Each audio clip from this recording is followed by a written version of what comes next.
bíblica la encontramos en Apocalipsis, capítulo 2, 22, versículos del 2 al 4. Ahí en Apocalipsis hay unos versículos muy bonitos, ya hablando el Apocalipsis acerca de el Edén restaurado. Y dice así, hablando de esa ciudad, cuando la ciudad sea establecida en la tierra, la ciudad santa, dice, y del 3 al 4 dice, y no habrá más maldición, y el trono de Dios y el Cordero estarán en ella, y sus siervos le servirán, y verán su rostro. ¿Y qué más? Apocalipsis 22. Sí. Apocalipsis 22. Dice, y no habrá más maldición, y el trono de Dios y el Cordero estará en medio de ella, y sus siervos le servirán, y verán su rostro, y su nombre estará escrito ¿en dónde? En sus frentes. Cuando uno hace el año bíblico, lee la Biblia y llega al último capítulo de la Biblia, uno se pone contento porque allí encontramos el Edén restablecido. Pero cuando vamos a Génesis, al principio, cuando Dios crea todas las cosas, vemos que todas las cosas eran ¿qué? Buenas en gran manera. O sea que la Biblia va desde el Edén perdido hasta el Edén restablecido. Y me llama mucho la atención cuando leo el Génesis. Y el primer capítulo del Génesis nos muestra la creación de Dios, el primero y el segundo, especialmente el segundo capítulo enfatiza acerca de la creación del hombre. Y dice allí en Génesis, yendo ahora a Génesis, al Edén que se perdió, en Génesis capítulo 2, versículo 7, dice que entonces Jehová formó al hombre del polvo de la tierra y sopló en su nariz aliento de vida, y fue el hombre un ser viviente. Ahora, después de que leemos este versículo, el versículo 8 dice que Jehová Dios plantó ¿qué? Un huerto en donde, en Edén, al oriente, y puso allí ¿a quién? Al hombre que había formado. Ahora, es interesante que la narración de Génesis capítulo 1 nos narra la creación. Y en el capítulo 2 enfatiza acerca del hombre y dice que Dios plantó un huerto y puso ¿a quién? Allí al hombre que había formado. Es decir, que después de Dios formar al hombre, dice aquí que Él plantó un huerto. Es decir, que el hombre no participó en la construcción o en la creación de ese huerto. Fue puesto ahí por Dios.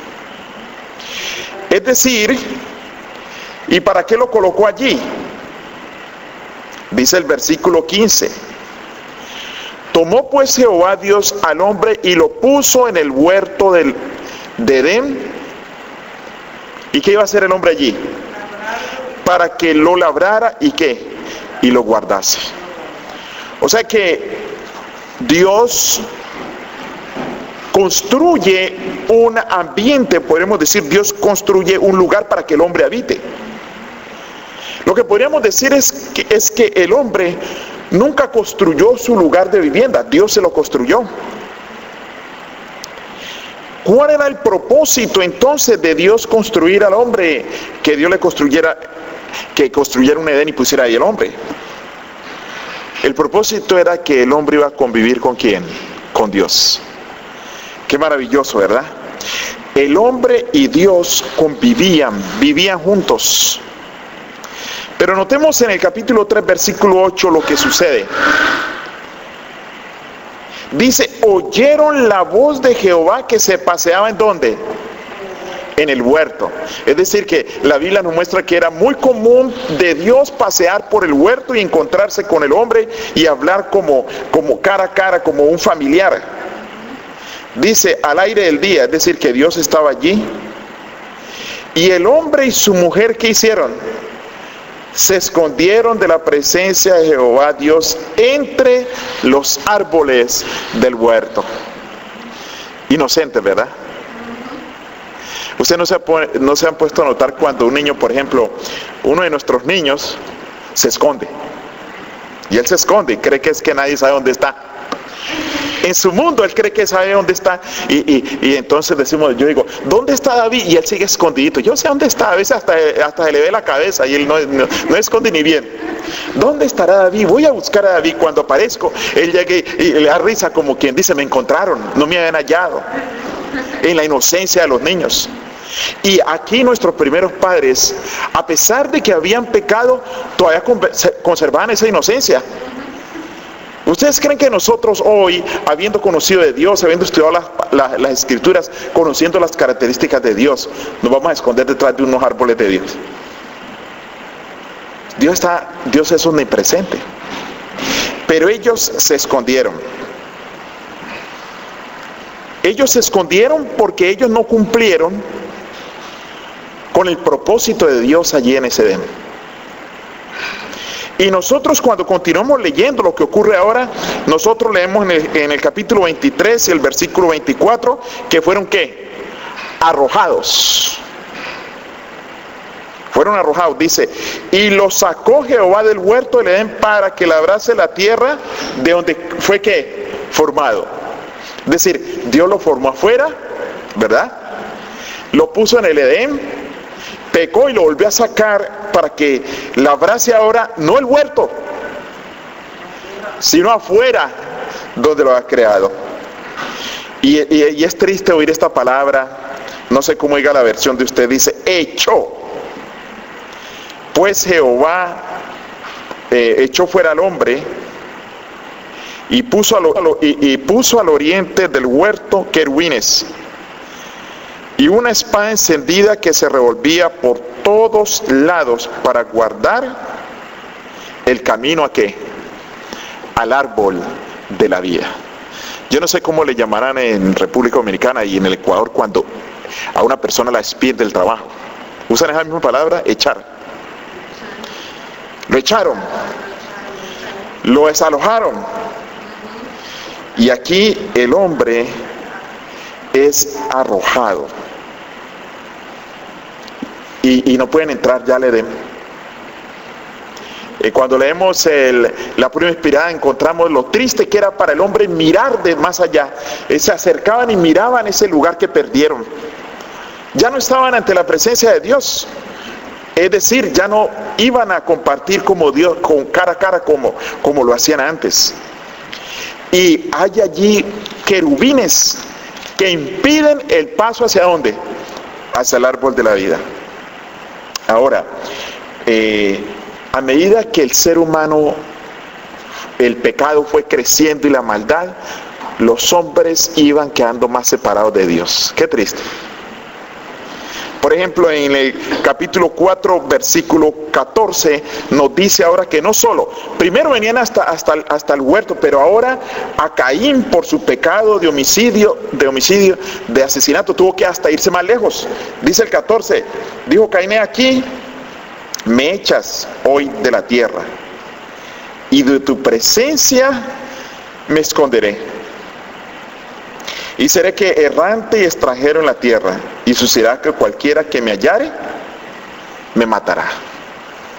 Ahora, no solo el hombre fue arrojado, sino que a Caín lo arrojaron, no solo no estaba en el Edén, sino que tuvo que alejarse de la puerta del Edén. Es decir, el hombre es expulsado totalmente. Podríamos decir que esa es la historia en que se pierde el Edén, el paraíso perdido. Pero a mí me llama la atención, hermanos, que Dios busca al hombre, como un padre busca a sus hijos. Y cuando nosotros leemos la parábola de la oveja perdida, mucha gente lo quiere aplicar individualmente a un individuo. Bueno, podrá tener su aplicación ahí. Pero la oveja perdida es el mundo, es la tierra. Es un mundo perdido que el Señor Jesús va a buscar.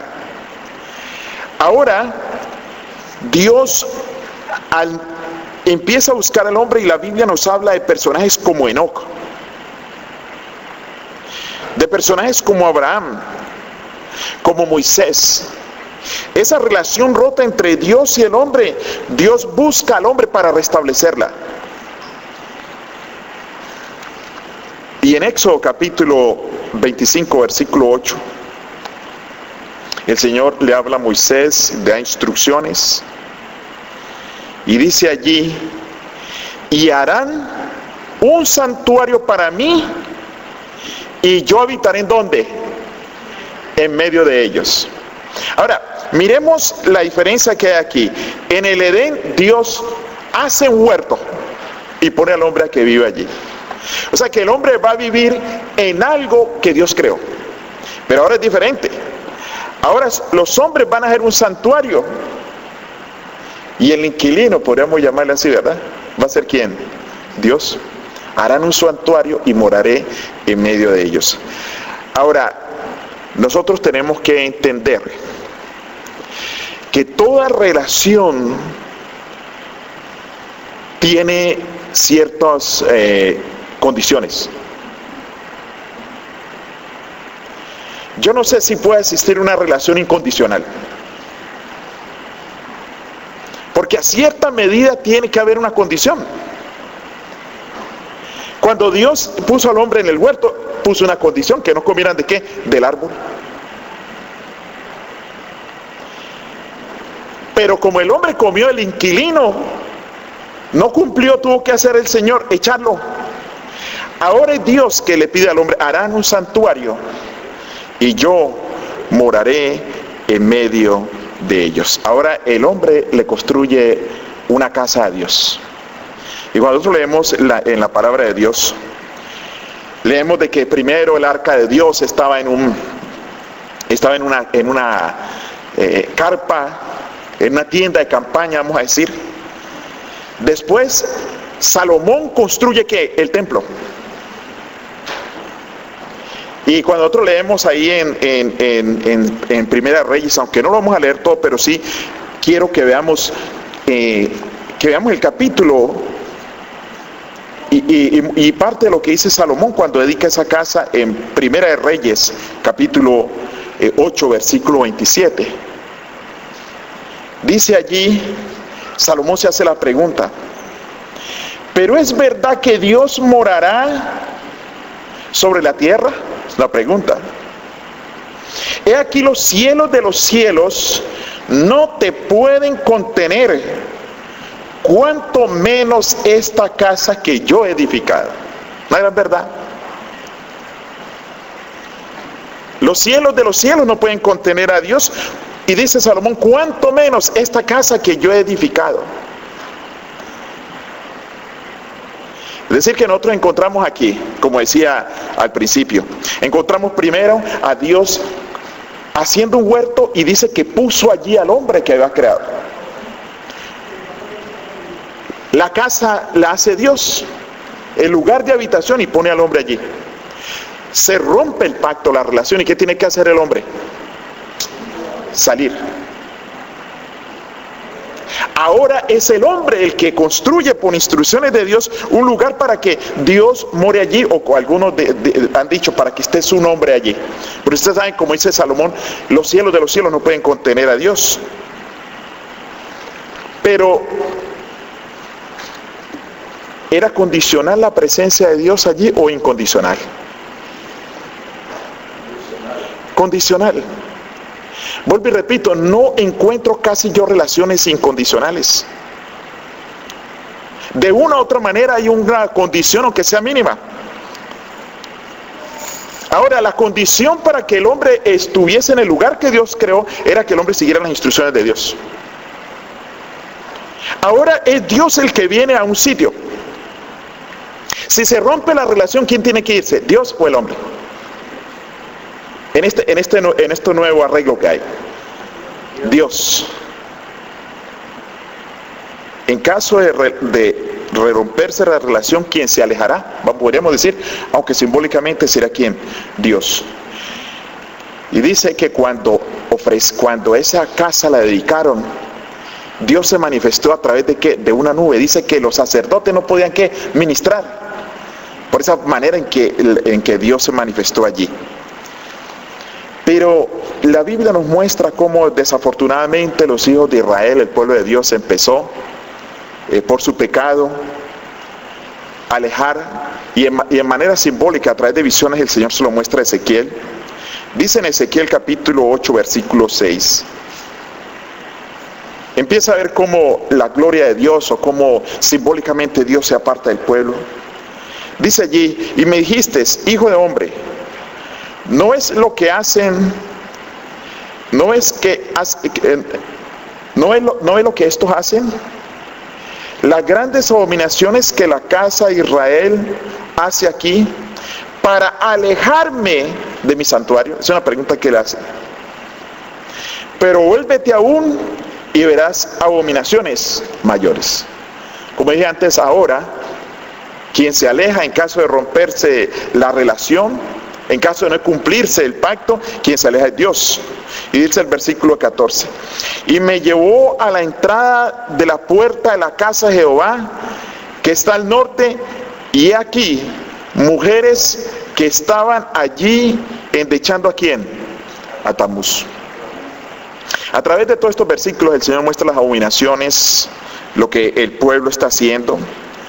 Y me llama la atención que en el capítulo 9, el versículo 3, dice: y la gloria del Dios de Israel, ¿qué hizo? Se elevó por encima de ¿qué? Del querubín sobre el cual había estado, al umbral de la casa. Es decir, nos interesa esa primera parte. ¿Qué sucedió con la gloria de Dios? Se levantó, fue al umbral de la casa.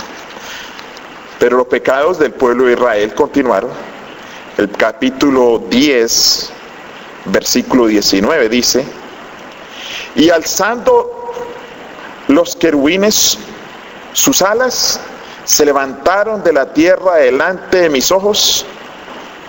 Cuando ellos salieron, también las ruedas se alzaron al lado de ellos, y se pararon en la entrada de la puerta oriental de la casa de Jehová.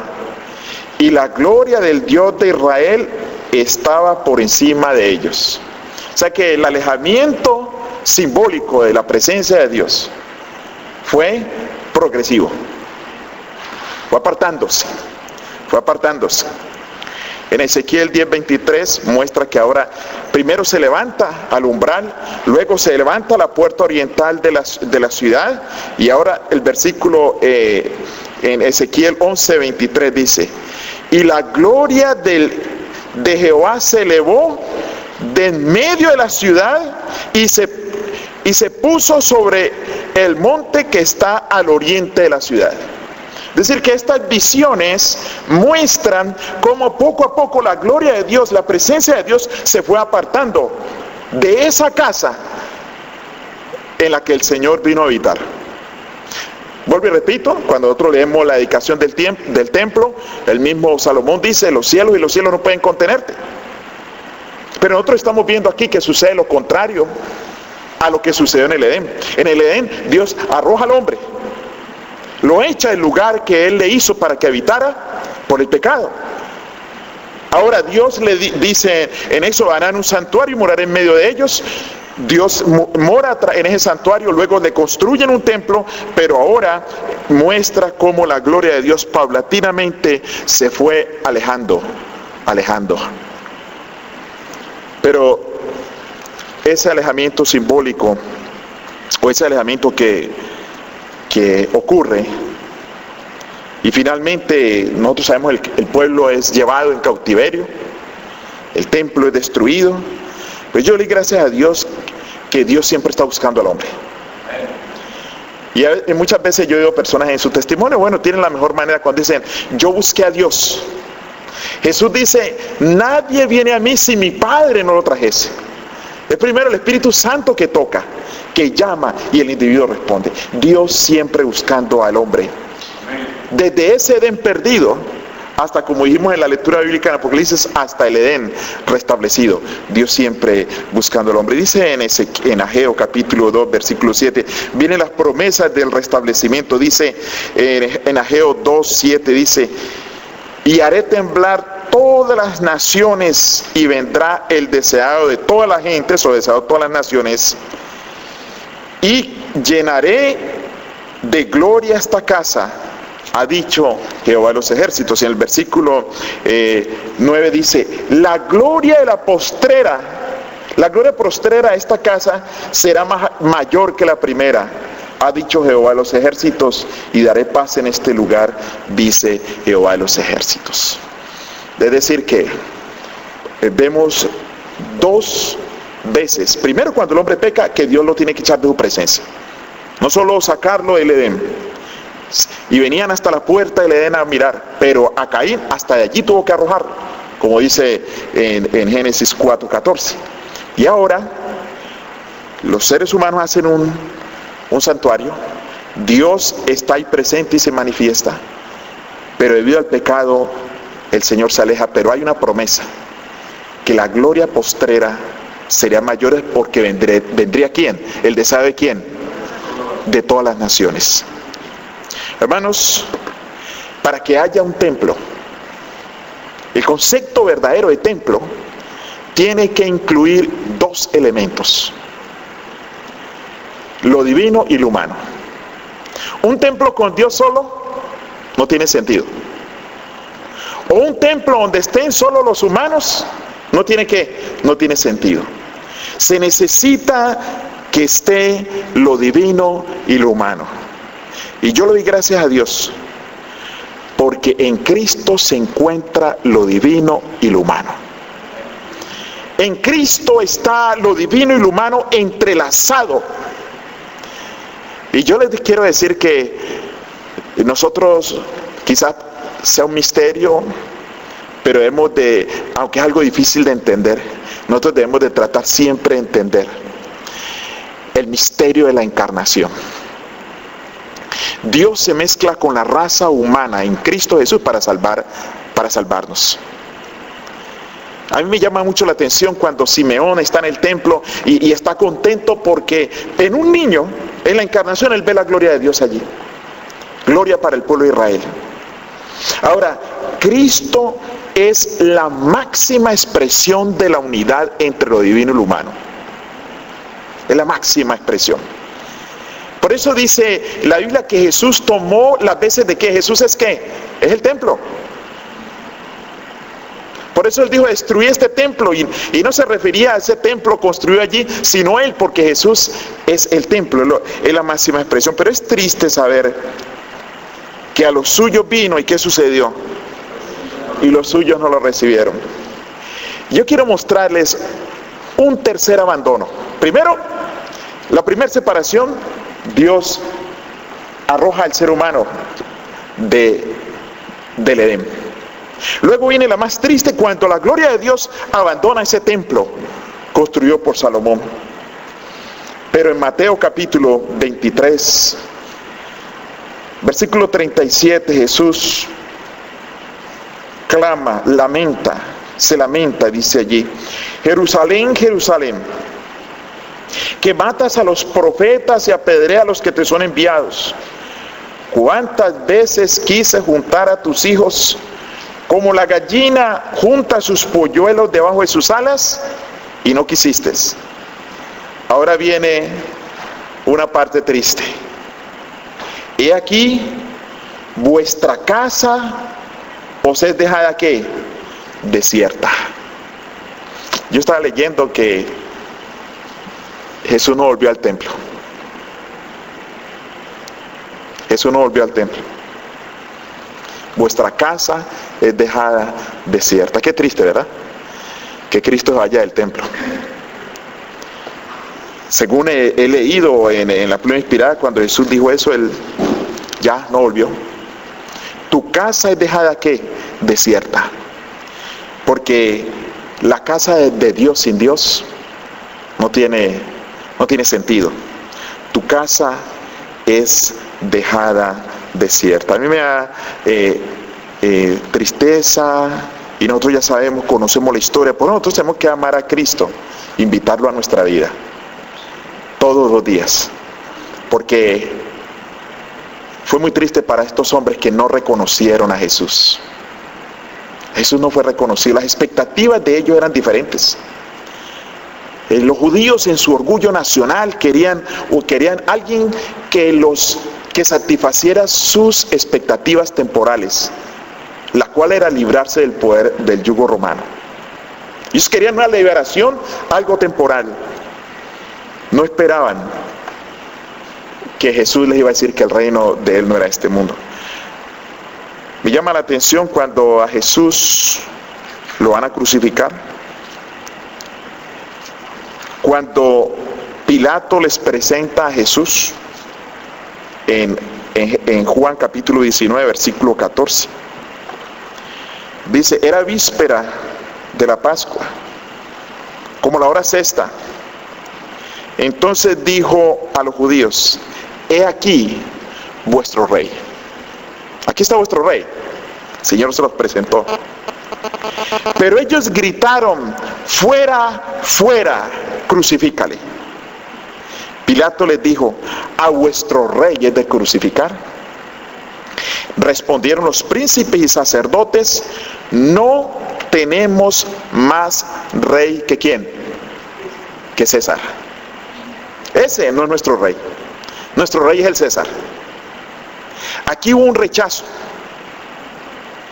¿Y quiénes lo rechazaron? Aquí dice, lo rechazaron los principales sacerdotes. Los principales sacerdotes. Es algo irónico. Los primeros que dieron de reconocerlo, los principales sacerdotes, lo rechazan. No tenemos otro rey que César. Pero esta no iba a ser el rechazo total. En el libro de los Hechos muestra cuando se reúne oficialmente el pueblo de Israel, el Sanedrín, el día que apedrearon a Esteban. Ese día ellos rechazaron oficialmente a Cristo. Lo rechazaron oficialmente. En Hechos capítulo 3, versículo 13, el apóstol Pedro les predica a esta generación, antes de que ocurriera eso, antes de que apedrearan a Esteban, les predica Pedro, y les dice allí en Hechos capítulo 3, versículo 13, les dice, el Dios de Abraham, de Isaac, de Jacob, el Dios de nuestros padres, ha glorificado a su Hijo Jesús, a quien vosotros entregasteis. Negasteis delante de Pilato, cuando éste había resuelto ponerle en libertad. Mas vosotros negasteis el santo y el justo, y pedisteis que se os diese un homicida. Matasteis al autor de la vida, a quien Dios ha resucitado de los muertos, de los cuales nosotros somos testigos. Así que el Señor les extendió la misericordia a estas personas. Y luego dice en el versículo 19, así que arrepentidos y convertidos, para que sean borrados vuestros pecados y para que vengan a la presencia del Señor tiempos de refrigerio. Y Él envía a Jesucristo, quien os ha sido anunciado. Hermanos, yo me pongo a pensar cuando Jesús está en la cruz. Y Jesús hizo una oración sincera al Padre Celestial, pidiendo perdón para los que lo estaban crucificando. No es que el Señor Jesús haya dicho, para ya cerrar con broche de oro esta parte del Evangelio, voy a pedir que los perdonen. No, la oración de Jesús fue sincera. Aquí Pedro está orando. Le está llamando la atención a ellos. Le está pidiendo que se arrepientan. Y nosotros ya conocemos la historia.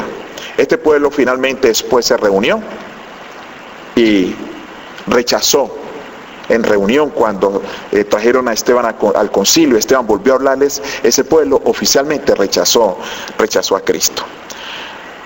Ahora la pregunta es, ¿de qué manera nosotros ahora podemos ser parte del pueblo de Dios? Ahora ya Jesús fue rechazado oficialmente por ese pueblo.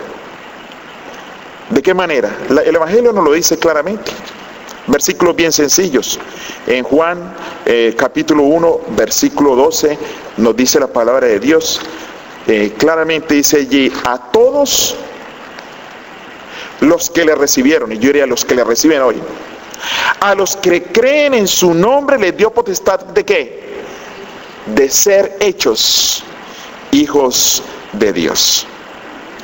O sea que nosotros tenemos potestad de ser hechos hijos de Dios. Nosotros recibiendo a Jesús. Ya ahora el pueblo de Dios no es un pueblo como el pueblo judío, descendientes carnalmente de Abraham, sino que nosotros al recibir a Jesús tenemos potestad de ser ¿qué? Hechos hijos de Dios. Pues yo quisiera leer unos versículos más, porque lo que dijimos desde el principio fue acerca de que Dios creó al hombre y lo puso en un huerto. Habían condiciones para vivir juntos, el hombre la rompió y tuvo que el hombre ser ¿qué? Expulsado.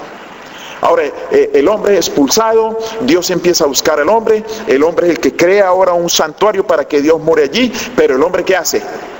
Rechaza a Dios. ¿Y qué hace Dios? Se aparta de allí.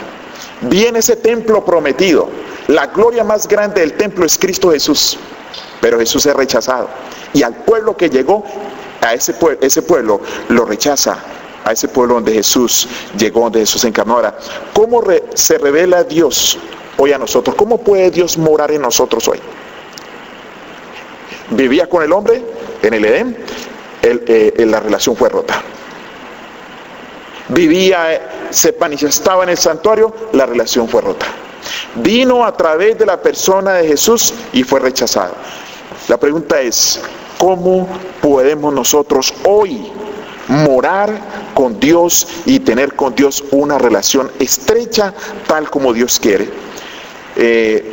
Jesús lo respondió a través de una pregunta que le hizo Judas, no el Iscariote. Dice en Juan 14, Juan capítulo 14, versículo 22 al 23, dice, le dijo Judas, no el Iscariote, Señor, ¿cómo es que te manifestarás a nosotros y no al mundo? Respondió Jesús y le dijo, el que me ama, mi palabra guardará y mi Padre le amará. O sea que la clave es amar a Jesús, dice. Y vendremos a Él y ¿qué?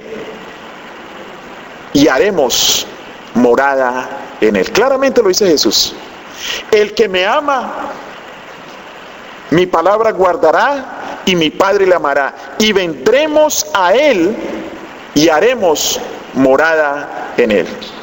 Ahora, yo no podría humanamente explicarles, no puedo entenderlo esto humanamente, pero yo sé que a través del Espíritu Santo podemos entender que Dios quiere morar en nosotros. Dios quiere morar, como decía antes, a través de la historia, desde el Edén perdido hasta el Edén restablecido, desde el Génesis hasta el Apocalipsis, Dios buscando al ser humano. Vendremos a Él y haremos morada en Él. Yo quisiera leer unos 3 versículos más en Romanos capítulo 8. Hay un versículo ahí que nos ayuda también a entender esta parte. Dice en Romanos capítulo 8, versículo 9, dice el apóstol Pablo, mas vosotros no vivís según la carne, sino según el Espíritu. Si es que el Espíritu de Dios mora en vosotros. Y luego dice algo condicional. Y si alguno no tiene el Espíritu de Cristo, ¿qué sucede? No es de Él. Y Gálatas, capítulo 4, versículo 6, nos ayuda a entender esto también. Dice, por cuanto sois hijos. ¿Por qué somos hijos? Porque hemos recibido ¿a quién? A Cristo. Porque hemos recibido a Jesús. Por cuanto sois hijos, Dios envió a vuestros corazones el Espíritu de su Hijo, el cual clama ¿cómo? Abba Padre.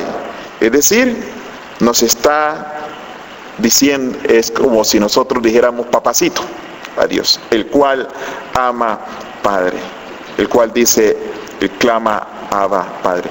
Qué maravilloso es que al final de toda esta historia, de las Escrituras, de todo el esfuerzo del Señor, el fin es de que Dios y el hombre vuelvan a habitar juntos. Vuelvan a habitar juntos. Por eso considero apropiado leer Apocalipsis capítulo 21, versículo del 1 al 3, dice: vi un cielo nuevo y una tierra nueva, porque el primer cielo y la primera tierra pasaron, y el mar ya no existía. Y yo, Juan, vi la santa ciudad, la nueva Jerusalén, descender del cielo de Dios, dispuesta como una esposa para su marido. Y oí una gran voz del cielo que decía: he aquí el tabernáculo de Dios con los hombres, y Él morará con ellos, y ellos serán su pueblo, y el mismo Dios estará con ellos como su Dios. Mis hermanos, el resumen de todo el Evangelio, desde el Génesis hasta Apocalipsis, es un padre amoroso buscando a sus hijos para vivir con ellos. Y nosotros hoy tenemos, en nuestra vida hoy, nosotros tenemos el privilegio de vivir con Dios, porque si nosotros invocamos el nombre de Dios, Dios viene a nuestro encuentro. ¿No les parece maravilloso que nosotros como pecadores, durante la semana, durante el día, en nuestra devoción personal, podamos arrodillarnos y sentir la presencia de Dios? Y todo gracias al sacrificio de Cristo.